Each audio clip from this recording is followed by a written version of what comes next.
হ্যাঁ, আমরা তো মাঝে মধ্যে হারাই ফেলি। এই লাইনটার পরে ওই লাইনটা হারাই ফেলি, তাহলে আমি কিভাবে বুঝবো, কিভাবে কি করব না করব?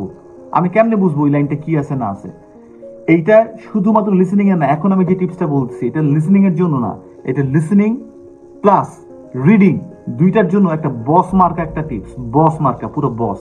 যেটা আমি অলওয়েজ বলে আসতেছি, সবাই বলে না কিওয়ার্ডস দাগায় রাখো, তাহলে ওই কিওয়ার্ডস এর বাইরে চলে গেলে তুমি কিওয়ার্ডস ধরতে পারবে, ওই টোন আসবেই। এটা হচ্ছে বস মার্কা টিপস। কি জানো কিওয়ার্ড কোনগুলো? কিওয়ার্ড আসলে আলটিমেটলি আমরা জানিও না কিওয়ার্ড কোনটা, সবই তো দাগাইতে মন চায়, এটাও দাগাইতে মন চায়, ওইটাও দাগাইতে মন চায় নাকি?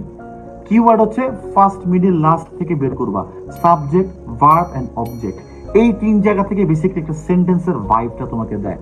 যতই সে সিনোনিম ইউজ করুক, যতই ডানে যাক, যতই বামে যাক, সো এই জিনিসটা কিন্তু আমাদেরকে মাথায় রাখতে হবে।